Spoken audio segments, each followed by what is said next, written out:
Live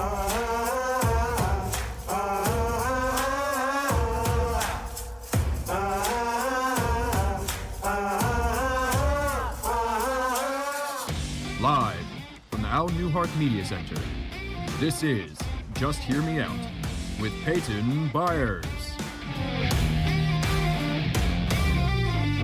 Hello and welcome everybody to Just Hear Me Out with me, your host, Peyton Byers, here on KAOR 91.1 FM Vermilion. Quick little side note, the opinions expressed in this program are not necessarily those of this station, the USD Department of Media and Journalism, or the University of South Dakota. All right, let's get right into it. So first thing I'm going to be covering today is the Virginia governor saga. It's been going on. It's become quite entertaining for people who have followed it. So if you don't know already, Virginia Governor Ralph Northam got into a little bit of hot water for... Well, there was a yearbook page that was the yearbook page that he designed, and it contained a picture of somebody wearing blackface and somebody wearing a KKK outfit. And so he got in a bunch of hot water for that. And then he came out and he apologized for it. He said, "I did that. I'm sorry. I'm one of the people in the picture. I'm not sure whether I'm the blackface guy or the KKK guy, but I'm one of them." And then he came out a little bit after that and said, "Actually, no, you know what? That isn't me."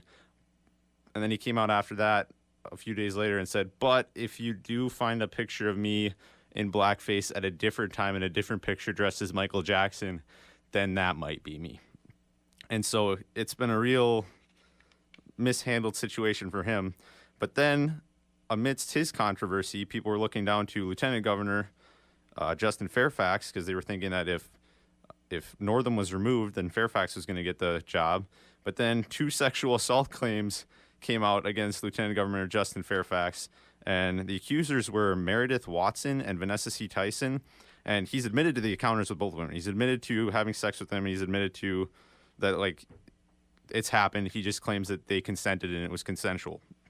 And so the first one is from Ms. Tyson, and she claims that Fairfax sexually assaulted her after consensual kissing at the 2004 Democratic National Convention, and she's given a date and time and location of the incident, and Fairfax agrees it happened. He admitted to doing it, and he just claims it was consensual. And then the second one is from Meredith Watson, and she claims that Fairfax raped her while they were both attending Duke University in 2000. Watson's legal team released an email exchange from October 2016 to prove it, and the email exchange was she received an email invite to a fundraiser for Fairfax from a fellow Duke classmate, and she replied to that email with, quote, "Justin raped me in college, and I don't want to hear anything about him. Please, please, please remove me from any future emails about him. Please, thank you," end quote. And Fairfax has admitted that they had an encounter. He just says it was consensual. And so they're pretty strong claims, and they're significantly more credible, I'd like to point out, than some other claims that have been brought up in the past, including those by Christine Blasey Ford against Brett Kavanaugh. Yet Fairfax has been treated much better by Democrat politicians and the media. And I would just like to point out, it's kind of just not fair coverage of everything. And Democratic presidential frontrunner Kamala Harris came out with a statement right away after the Fairfax allegations saying, quote, "I think there should be an investigation to determine what happened. Clearly, the letter reads," and then she paused, and it's quite detailed and suggests that there's credibility there, but there needs to be an investigation to determine what exactly happened, end quote. And that's the right response. That's the exact right response. We should look into it, investigate it, and see what happened. And Kirsten Gillibrand had similar comments on it, but that's not how they acted when Blasey Ford came out with much less credible claims containing no date, no definite year, no location, and no other evidence whatsoever. Right away when Kavanaugh's claims came out, Harris came out and told CBS that she believed Ford's story and that her Senate testimony will show us, quote, "who Brett Kavanaugh really is," end quote. And this was before the Senate testimony even happened. So I think it's just disingenuous to play. You just look at the political party and decide what you think based on that. I think that's just not fair, and that's wrong and just not morally acceptable. And then after the irreparable damage was done to Kavanaugh's reputation, because everybody said he did it even before we knew anything about the case, they just assumed he did it because it was politically convenient. An FBI investigation found that there was absolutely no evidence whatsoever of Ford's claims, and that several of the claims she'd made when she was testifying in the Senate were deceptive at best, and if not outright lies. But I'm not saying that he didn't do it. I'm not saying he did do it. We don't know, but I'm just saying the FBI investigation came out and found absolutely nothing, and I don't see what else we should be thinking about after that. And the mainstream media decided to just completely ignore and downplay the eventual FBI findings, and it's just an example of blatantly biased media coverage that I don't agree with at all, and it needs to be called out. There are people that might get a little bit offended at my defense of Kavanaugh. I know there's some people here in the university who get really worked up as soon as that name comes out, because they think that by claiming that he probably isn't guilty of Ford's allegations, it means I don't care about sexual assault or I don't believe victims or something like that. And that's just not the case. Sexual assault is a very serious issue that needs to be handled even more seriously than it is right now. We just need to remember a few things. People are innocent until they're proven guilty, all right? I understand there's a vast majority of sexual assault claims that are true. A vast majority of them are true, like 90-something%, or very high, like 98 or something like that. But you have to look at the fact that Kavanaugh's case, I'm not saying it was true or not true. I'm just saying there was a lot of political incentive to falsify a claim. And so if there was ever conditions that would create a false claim, that is definitely one that might create that. And we just need to make sure that we're able to prove it, and otherwise we just end up in the middle of the Salem witch trials, and that's not where we need to be. Innocent until proven guilty is a very important thing here in the United States, and that's part of what makes this country great. And I'm here to say rape is like one of the worst crimes that can happen. Rape and murder are the two worst crimes ever. Rape is horrible. In fact, I'd be for making the legal punishments even stricter, like kill or castrate, but we have to be sure that they're guilty of the crime before we completely destroy them for it, all right? People who disagree with Kavanaugh's original interpretations of the law found the allegations to be a convenient political tool because they didn't want him to get into the Supreme Court. And the only big admission they were able to pry out of him during the testimony is that he likes beer. I mean, are you kidding? Like, you ask 90% of college students and they would say the exact same thing. When they were in college, they drank beer. Oh my gosh. Like, what is he supposed to be perfect? Like, his reputation was spotless before this. So I'm not saying he did it or didn't do it. I'm just saying we need to be fair in our assessment of these types of allegations. There's no way you can say from an objective standpoint that Kavanaugh and Fairfax are treated equally. It's an obvious inconsistency in the media, and it's absolutely unacceptable. And that's all I have to say about that. So next thing we're going to get into, so since the controversy surrounding the governor and the lieutenant governor happened, attention was put on the third in line for governor of Virginia, which was the Virginia Attorney General Mark Herring.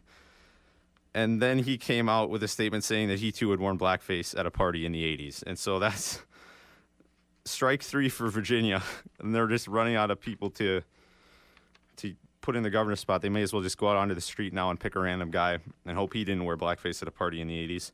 And so now Northam, the current governor, Ralph Northam, he's refusing to resign, and he says he needs to stay, but he's calling for Fairfax and Herring to both resign. So he's calling for Herring, the guy who did the exact same thing as him, to resign, but he's going to stay, and he wants Fairfax to resign too. But he claims that there's quote, no better person to help the state heal than a doctor with medical school credentials like him, as if his medical school credentials have anything to do with healing the reputation of him. And so he claims that, quote, Virginia also needs someone who is strong, who has empathy, and who has courage, and who has a moral compass. This coming from the guy who talked about killing a live baby after it was born on live radio just a couple weeks ago, and none of his fellow Democrats were willing to condemn that. They're not even just killing the baby after it's born. They don't, no comment. And another point to Northam's unethical practices is during his campaign, he was running against a guy named Ed Gillespie and ran countless smear ads. And there was a group that ran an ad in favor of Northam where they were smearing Gillespie as a racist, even though they had absolutely nothing to back that claim. And it was an ad of a mean-looking dude in a pickup truck chasing minority children down the street and like trying to run them over with an Ed Gillespie bumper sticker on the back of the truck, plainly in view. I mean, come on. And Northam turns out to be the actual racist. And I mean, it demonstrates to me something that's become more and more clear to me as time has gone on. There are a lot of leftists, not all of them, because some of them you can talk to and some of them are willing to have a discussion, but there's a lot of leftists who just play the blame game, and they accuse conservatives of being what they are. So Northam accused Gillespie of being a racist. Turns out Northam was the racist, or he did the racist things back in whatever time. Now he's taking the heat for it. Or like, for example, Hillary Clinton, she lost the 2016 election, and I don't know if she couldn't believe it or she was just surprised, but then she came out accusing Trump of colluding with Russia, and we don't know if he did or not. He might have done it. He might not have done it. We'll see what the Mueller probe brings out in a few weeks here. It's supposed to be getting done soon. But it turns out she paid Chris Steele, a former British spy from Moscow with deep Russian ties, a total of $1 million pooled from her campaign fund and the DNC to come up with a fake dossier. It's the famous Russian prostitute peeing dossier that came out on Trump that was just complete baloney. And there are also allegations out there that she used the FBI and the DOJ to collude with Russian operatives against the Trump campaign while she was the Secretary of State. Now, we don't know if that's true or not, but it's definitely interesting, and it shows that there might be some hypocrisy. A lot of people also claim that conservatives are racially and sexually discriminatory. Meanwhile, they push things like affirmative action in college acceptance, where literally they discriminate on the basis of race and sex and nothing else, just the color of your skin. That's something you can't change when you're born. Like, you're just born with it, and they discriminate based on that when considering applicants. I think that's absolutely horrible and wrong, and one of the things that's very wrong with this country, and I just don't know what else to say. So yeah, I'm not going to say anything else. We're going to go to a break real quick, and I'll be back after this to talk about the State of the Union, the Jeff Bezos controversy, the Green New Deal, and plenty more. Be right back.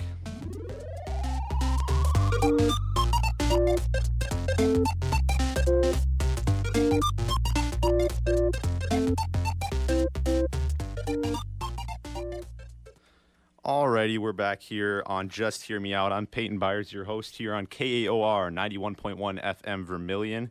And just a quick little disclaimer, the opinions expressed in this program are not necessarily those of this station, the USD Department of Media and Journalism, or the University of South Dakota. I'm just here speaking on my own behalf, making myself look like an idiot in front of the whole world. Or sound like an idiot, I guess. You can't see me. So now let's get into the State of the Union. The State of the Union was back on Tuesday. So it was right after my last show, so it's kind of outdated news, but I'm still going to go through a little bit of it, give a little bit of a rundown on what happened. So it happened on Tuesday, and it's always interesting to see who claps for stuff and who doesn't clap for different things at the State of the Union. It's kind of it's just a big show. There's not a whole lot of, it's not that important. People just make it bigger than it is. But CBS News poll found that 76% of viewers approved of Trump's speech at the State of the Union, which I think I have a hard time believing that number. That's a crazy number if that many people actually approved of what he said in the speech. Then again, it wasn't a very controversial speech. There was some pretty just basic human American moral things that he said. So there was one entertaining moment in the speech where Trump addressed socialism, and here's what that sounded like. Tonight, we renew our resolve that America will never be a socialist country. And so you hear the applause from a bunch of people in the Senate chamber or the House chamber, and then all of a sudden we get a close-up of Bernie Sanders looking just sad and depressed, slumped in his seat. And so I thought that was kind of funny that the people running the cameras and stuff and the person directing the broadcast decided to slap Bernie Sanders up on the screen after a quote about socialism. A little bit early in the speech, though, this is something that's a bit more controversial. Trump addressed human sex trafficking across the U.S.-Mexico border, and Alexandria Ocasio-Cortez, the brand new senator from New York, who's been in the news a lot lately, she stood up. Everybody else was applauding, but she eventually stood up, but she refused to applaud with the rest of Congress, and here's what that clip sounded like. More than 300 women and girls have been rescued from the horror of this terrible situation, and more than 1,500 sadistic traffickers have been put behind bars. I mean, all the things to refuse to clap for. I mean, she's literally wearing white for women's rights. She was wearing white for women's rights at the State of the Union with a bunch of other congresswomen, and she stood up, but she refused to clap for the arrest of sex traffickers who force young girls into prostitution against their will. I mean, is this, and she's being hailed as the future of the Democratic Party. A lot of people are saying that she's the future. I don't understand it. I mean, it's a literal gift to Trump. She gave Trump a gift with this. She gave the guy who once said, "I'll grab them all by the P word," now she has that guy has the moral high ground now because she will not clap and will not condone the arrest of some of the worst propagators of sexual violence on the planet. Now, I mean, that's probably not what she actually thinks. She's probably mad about ICE and stuff like that, but it does not look good. It's a very bad look if you don't clap for something like that, especially when everybody else is at the State of the Union. And so the next story I have here is probably the most entertaining thing I've ever seen in my entire life. Jeff Bezos, the owner of Amazon, pulled what is probably the biggest power move ever seen on Earth on the National Enquirer and American Media Incorporated. So Bezos owns both Amazon and the Washington Post, and the Washington Post has reportedly been investigating the National Enquirer in search of proof of blackmail and extortion.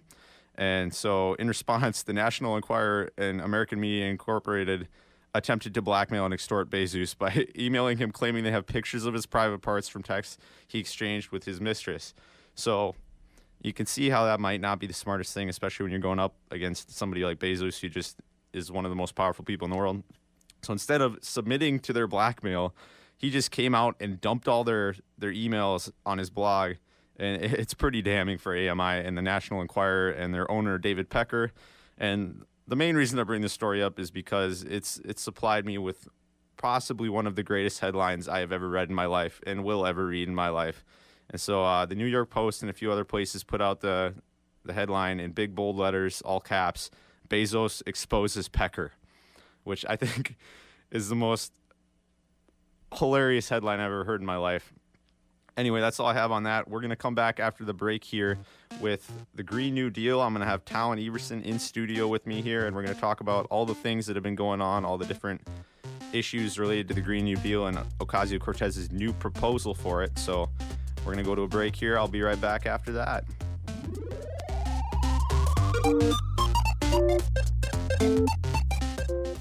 Alrighty, welcome back to Just Hear Me Out. I'm Peyton Byers, your host here on KAOR 91.1 FM Vermilion. The opinions expressed in this program are not necessarily those of this station, the USD Department of Media and Journalism, or the University of South Dakota. So let's get back right into it here. So now I'm going to be covering the Green New Deal, which was proposed. It's Alexandria Ocasio-Cortez's new big proposal. It's her moonshot, as she wrote. So she proposed a Senate or a House resolution. And she also put this frequently asked questions page up on her website at around the same time. And so the FAQ, the frequently asked questions page, has gotten a lot of attention recently. And it kind of goes into more detail on what her plan for the Green New Deal is and how she plans to get some of this stuff done. And so I'm just going to go through this here a little bit and read you off some of the lines that are in this. So it says the Green New Deal resolution is a 10-year plan to mobilize every aspect of American society at a scale not seen since World War II to achieve net zero greenhouse gas emissions and will create economic prosperity for all. It will, and then there's a colon and a bunch of bullets, and one of them is move America to 100% clean and renewable energy. In 10 years, this is me talking now. In 10 years, this is not going to be possible. She said later in the bill that this will not include nuclear.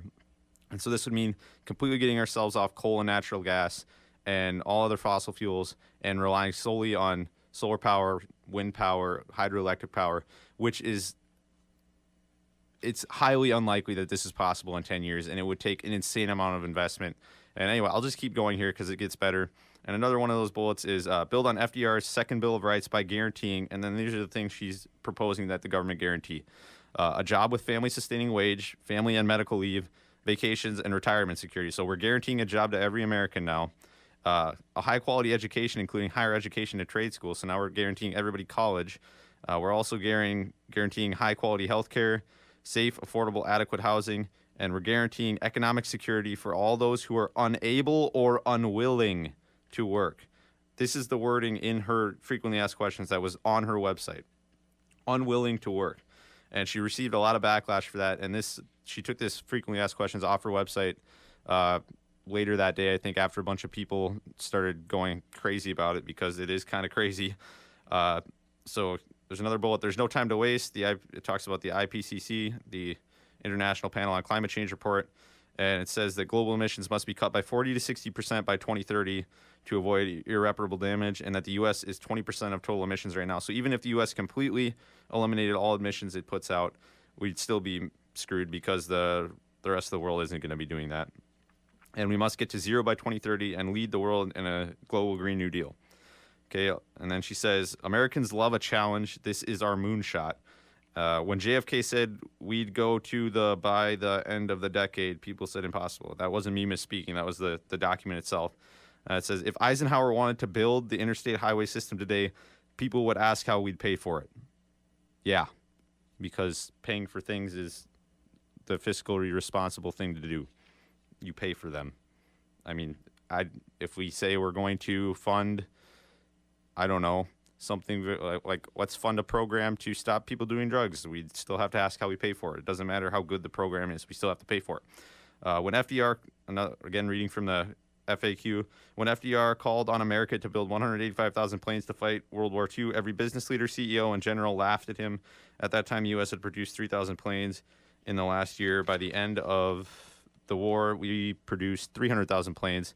That's what we are capable of if we have real leadership. That was also a wartime. So maybe this is a war on climate change. Who knows?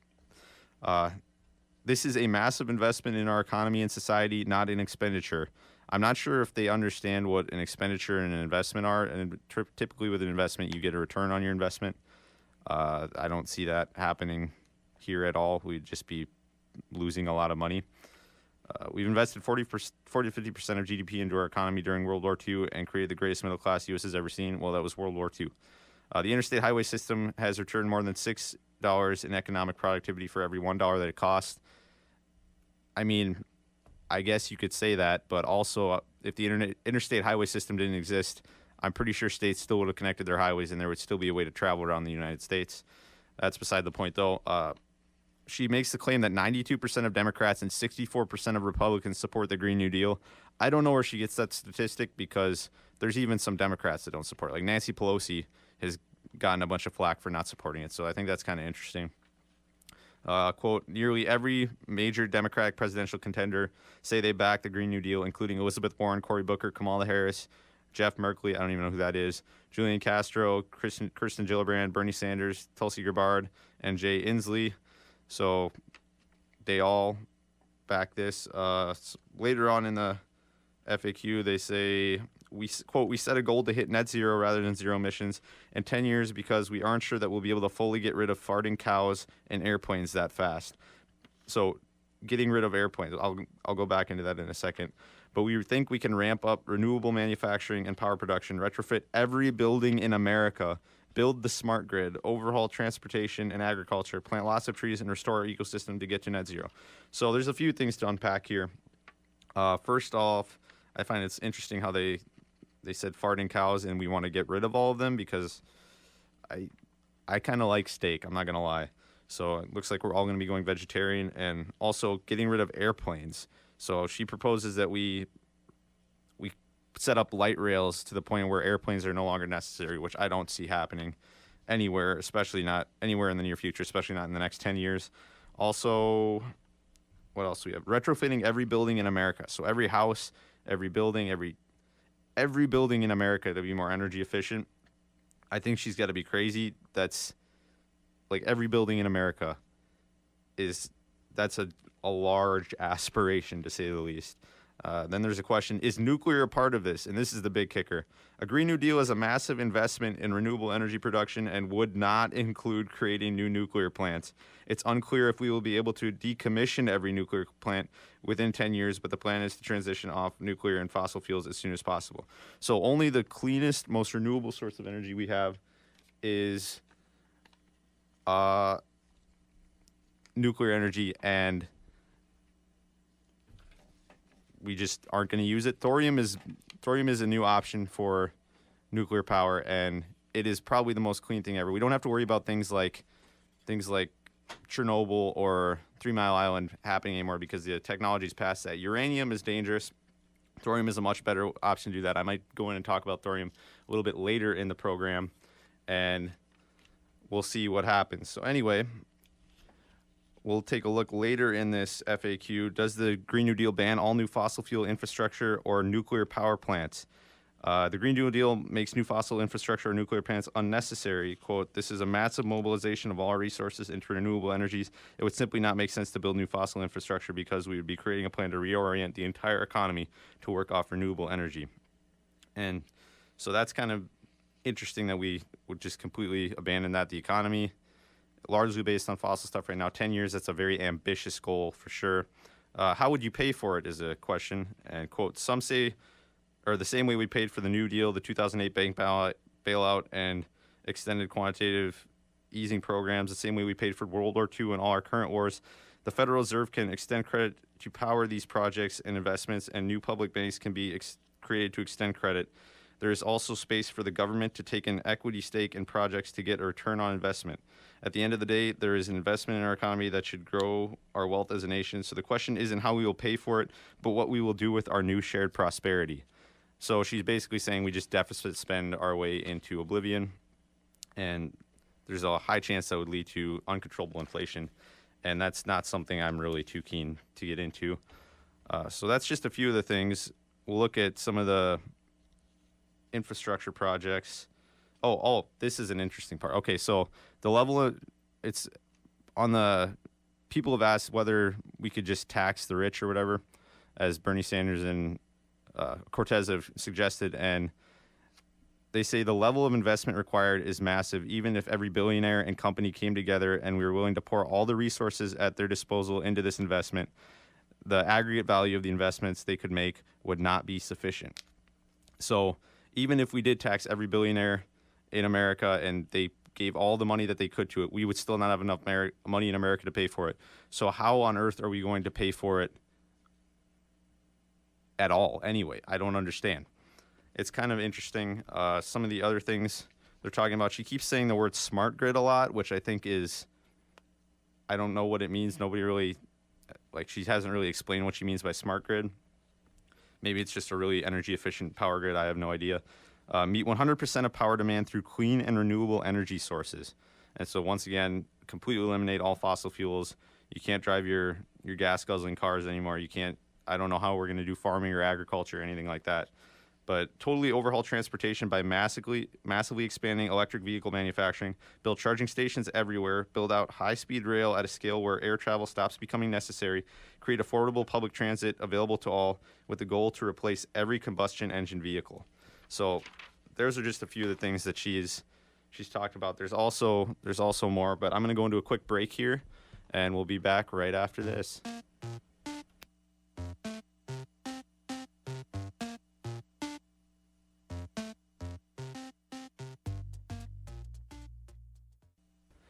All right, we're back here, and I am with a caller I have coming in here. So what's your name?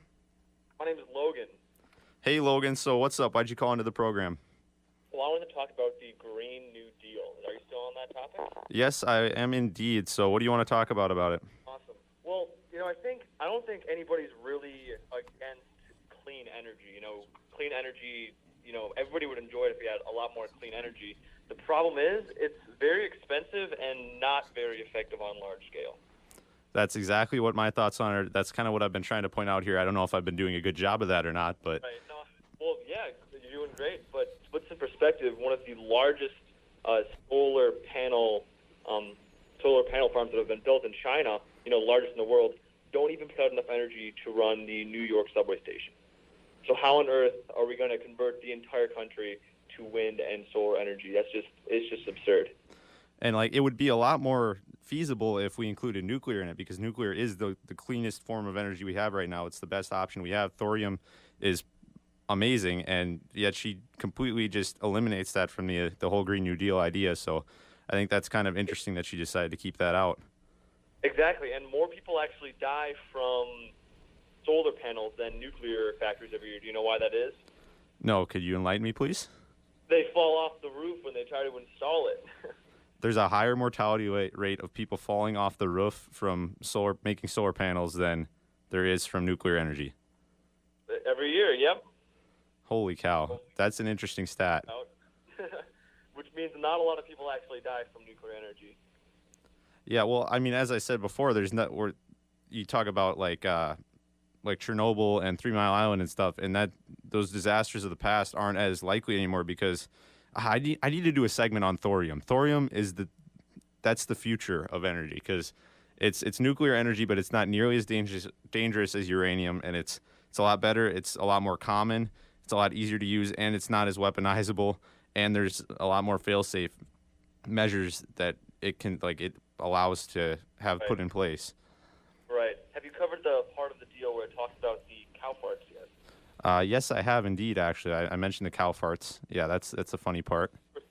They were at least sensible about that and put in, that might not be possible to completely eliminate. Yeah, I mean, unless you just want to really make the entire middle of all the steak eaters, I don't know. You want to make all the steak eaters mad? A lot of them are the guys who have guns and stuff. So I don't know about that. Right, exactly. And one of the goals of the Green New Deal was to limit carbon dioxide emissions. Yes. Well, if you look over the broad spectrum of time, there's actually very little correlation to the rise in global temperature with, quote, greenhouse gases. It's really all based around mostly a lie, and they just want to be able to, get more power overall. It's just really pathetic, really. Okay. So anyway, is there anything else you'd like to talk about? That was the only thing that really came to mind. What do you think about Trump declaring a national emergency to build the border wall? Okay, so for those of you who might not have heard that, so he asked about Trump declaring a national emergency to build the border wall. I think that would be a large mistake on the part of Trump. I think it'd be a big-time problem. It'd be an executive overreach, and it immediately gets stricken down by the courts. And then, so he'd be able to go to his base, and he'd be able to say, hey, I tried, and everybody else would be able to say, hey, we stopped Trump from getting his wall. And I think overall it would just not end up well. Like the wall wouldn't get built, and we just end up more divided than we are right now. So I think it'd be a bad strat. Well, that's very good to hear. I think we might disagree on a couple things, but yeah, I was just curious about your thoughts on that. All right. Well, thank you for calling in. No problem. Have a good show. Yep. Thank you. All right. So we just had the very first caller in Just Hear Me Out history, and now I'm going to go into some more stuff here. So I was talking about the Green New Deal, and I got kind of sidetracked there for a second. Very interesting. Sorry for the long break we took. We were trying to get the caller on the air, and so an advisor for Alexandria Ocasio-Cortez after this FAQ came out, this frequently asked questions that everybody's all hot and bothered about came out. One of her advisors went on Tucker Carlson's show, and he basically claimed that it was a doctored document and that Republicans were circulating it and that it wasn't the document off her website. And so here's what that sounded like. Why would we ever pay people who are, quote, unwilling to work? We never would, right? And AOC has never said anything like that, right? I think you're referring to some sort of document that some doctored document that somebody other than us has been circulating. Oh, I thought that came right from her. That was in the background or from her office, is my understanding. No. She's actually tweeted it out to laugh at it. If you look at her latest tweets, it seems that apparently some Republicans have put it out there. I don't know the details. Good. Well, then thank you for correcting me. because it seemed a little ridiculous. And so you hear right there, he just completely denies that it's in there. And then later he did come out and that video was circulated around liberal circles everywhere. And people were like, yeah, he showed that guy. He showed Tucker Carlson what was up. But then he eventually admitted that he was lying and that he was wrong and stuff. And that this actually was included in the FAQ that was originally on the website because it was still circulating around the internet because people downloaded it and shared it. And so there was no way to really cover up the lie. Another interesting thing is, so Cortez has just been, I don't know if she's, is she dumb or is she just trying to be deceptive? I don't know what's going on, but she flip-flops her out a lot on her stances on a lot of things. And within 6 hours of each other, she said these two things about government intervention, like as it relates to the Green New Deal. So here's the first one. As you know, Congresswoman, one reason that people who are politically conservative are skeptical of efforts to combat climate change is that it sounds to them like it requires massive government intervention, which they just don't like. Are you prepared to put on the table that, yes, actually, they're right. What this requires is massive government intervention? It does. Yeah, I have no problem saying that. And then here she is less than 6 hours later on a different TV show. One way that the right does try to mischaracterize what we're doing as though it's like some kind of massive government takeover. Obviously, what we're trying to do is, well, obviously it's not that, because what we're trying to do is release the investments from the federal government to mobilize those resources across the country. So my only question is then, so she just completely flip-flops and she's like, yeah, it's massive government intervention. Then 6 hours later, she goes, actually, they're just mischaracterizing it as massive government intervention. So she's not being very clear and upfront about what it actually is or what she's claiming it is. And her office is now claiming that what was put on her website, that FAQ, was an outdated draft version of the document. The only issue is, okay, then where's the real version of it? You'd think if somebody uploaded an old draft of the document, they would go, oh, I'm sorry, this is the old one. Sorry, guys. And then they would take it down, and then they would upload the current draft of the document, right? But they never did that. There's still nothing on our website, so I'm thinking that it probably was the actual document. They just took it down and claimed that it was outdated or like not up to speed because of the backlash surrounding it. Original media coverage praised it, calling it, quote, breathtaking in its ambition, and then quickly pivoted as soon as she claimed that it was an accidental release of the draft. So this just shows how the media is biased towards her. Like, she could put anything out on there and they would praise it and they'd say it's a good idea. And so the only question I have is, why is it whenever, so she can say whatever she wants and she's brilliant for it, but why whenever a Republican says something stupid, like Steve King did, he said some racist stuff, every other Republican on Capitol Hill gets asked about it that day by the press, but whenever someone like AOC says something ridiculous or stupid, none of the other Democrats have to answer for it. Republicans are immediately asked to either like deny it and completely rebuke that person, or to accept it and to support it.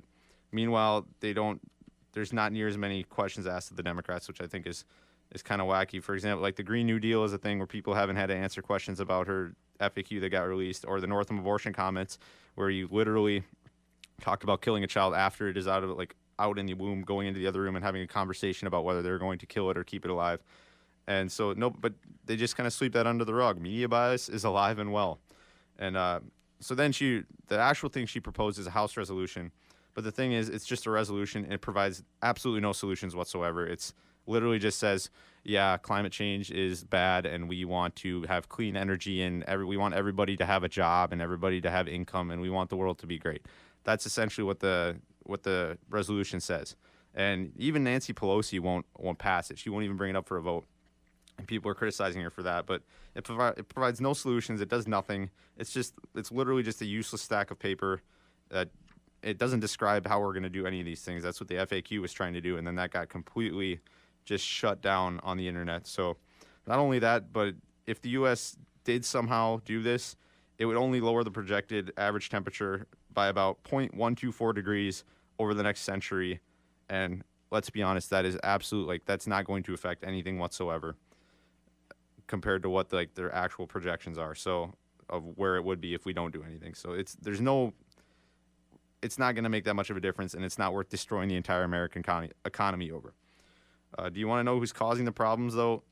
Countries like India and China, who are ramping up their emissions. Like, as we're taking our emissions down, they're creating more and more emissions. So it's not a good situation for us, because we're just going to end up destroying our economy if we go through with this, and nothing is really going to change, even if they want it to. And then when Pelosi doesn't immediately come out and fawn over AOC like the media does, everybody starts calling her a climate change denier. So that's where we're at in politics today, and we're going to go into a short break here and listen to a quick promo, and then I'll be back with my guest, Talon Averson. All right, so I'm back here on KOR 91.1 FM. I'm your host, Peyton Byers, here at Just Hear Me Out, and I'm here with my guest now, Talon Averson. So what is your take on the whole Green New Deal situation here with Cortez? Yeah, so when it comes to the Green New Deal, I think people are forgetting two really important things. First, that we should be looking at the resolution instead of the FAQ. And secondly, that we should be looking that it's a resolution and not a bill. So first, on the part about it looking at the resolution rather than the FAQ, I agree that there was some stuff like on the FAQ that was not incredibly sound, like paying people who are unwilling to work. I agree that that's not a good idea. But however, it's important to consider that when you look to the actual text of the resolution, there's no mention of anything about paying these people who are unwilling to work. So I think that looking strictly at the FAQ is kind of misconstruing what the bill is all about, and we should look at the actual piece of legislation that's passing instead, because it doesn't talk about a lot of these like controversial things in the FAQ, like nuclear power, as well as the paying people that were unwilling to work. But furthermore, we also need to see that this is a resolution and not a bill. We should treat it as a resolution because it's setting out sort of a strategic framework for what we should be looking at as a country, rather than laying out specific policy options we can tackle to do this. I think that it's important that we begin addressing the issue of climate change. Now, how exactly we address that is not incredibly clear, but I think the Green New Deal does a good job as like a strategic framework, like I said, that says what we should be accomplishing, and we should focus less on what those specific solutions actually end up being and evaluate those when they show up as like actual legislation like bills rather than a resolution. I think what we're saying is essentially the same thing. Like, my whole point is this resolution is a useless like stack of papers. It does absolutely not. Like, we pass it, okay, they say that we have a goal to make the world better. What there's nothing really controversial about it, but it doesn't really do anything. And my point, the reason I read so heavily on the FAQ is because the resolution doesn't point out any specifics to it. And so I looked, the FAQ is the specifics that the person like producing the bill, the person putting the bill forward, has in mind for fulfilling the goals of the bill. And so I went and that's why I went and looked at that, because I want to look at the agenda, like the actual policies that are going to come up. And if these are some of the policies that are going to come up in response to the resolution or to try and fulfill the resolution, I don't see any way we can sustain that or how that's at all like feasible at all. I think the way you're approaching this kind of treats like AOC as like an authoritarian leader who's in charge of all of the decisions. And while you might be right that this FAQ actually is true in the end and this was published and this is what AOC actually believes, but in that case, if she's going to submit legislation that says that, I don't think other Democrats are going to support this and that legislation is going to fail. So I think it's important to consider that we can look to solutions that people are going to like and not simply trust this FAQ, because just because we're passing AOC's Green New Deal doesn't mean we have to pass all subsequent legislation from AOC. If we don't like that legislation, we can shoot it down, continue making something that everybody actually likes. So I think it's important to distinguish the resolution outlining our goals and the actual policy we use to implement it. I think so too. I'm just saying, like, a resounding amount of all the major Democratic candidates for president have come out with like overwhelming support for the Green New Deal, and obviously they support the resolution. They've co-signed, all of them co-signed on the resolution, but I don't know, I assume they kind of go along with, they haven't answered negatively to any of the things on the FAQ when they have been asked. So I think it's kind of interesting to see what happens. Obviously, yeah, we have to wait till the actual programs come out, but I think there's going to be a lot more radical push than what you're anticipating, because obviously if we could come to an agreement that everybody likes, that's nice, but I have a feeling, and from what I've seen and stuff, and it's going to be a lot more radical and like a lot more like AOC has been pushing. And the reason I talk about AOC so much is, like, normally we wouldn't talk about her. She's just like a freshman congresswoman from New York who got 17,000 votes in a primary, and that's it. Like, there's more people that live in our hometown than that. But she's been held up on a pedestal by the media so much, and she's been hailed as this great mind and this very smart person. The media coverage of the FAQ, the stuff in her FAQ, they praised it. They praised the unwilling to work. They praised like the no nuclear energy. They praised all that stuff. Do you have examples of where the media is praising people being unwilling to work?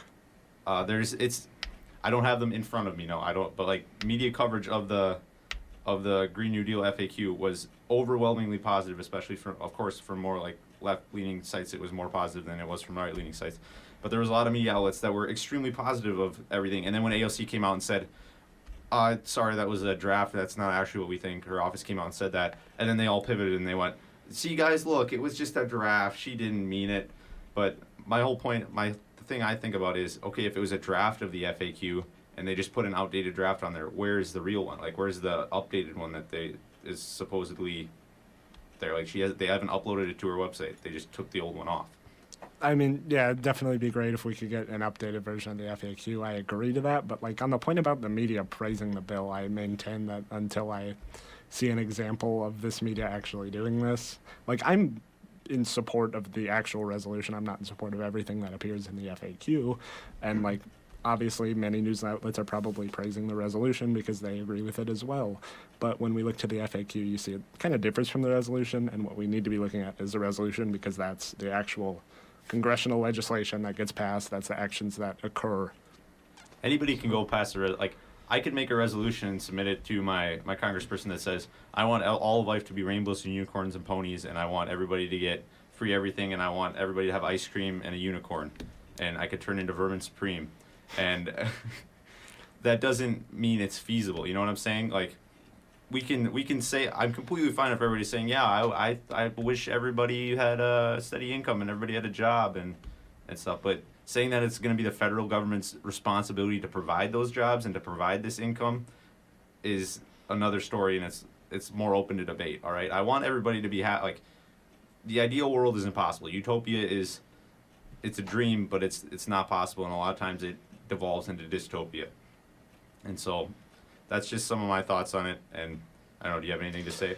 Yeah, I mean, I see what you mean about it being like kind of idealistic, and I would definitely agree. But I think I think that personally a resolution should be idealistic because it's outlining goals, not specific policy actions. Because if we set our goals to something already modest, we're going to continue to compromise as time goes on and not really achieve what we'd like to. So if we set our goals what we'd like to see, and then slowly begin to work towards that, I think we'll end up in a better place than if we start off at a compromise and begin working from there. I think that we have to understand that a resolution isn't saying we're going to authoritatively get this done. It's this is what should be done. We're going to work towards that.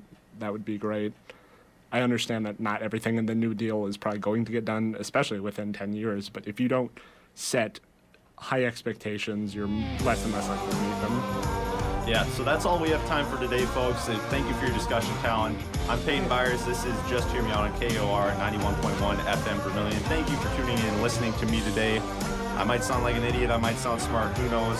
I'll wait to find out till I listen to this. But thank you for watching. Come back next week, Mondays at 3. Thank you.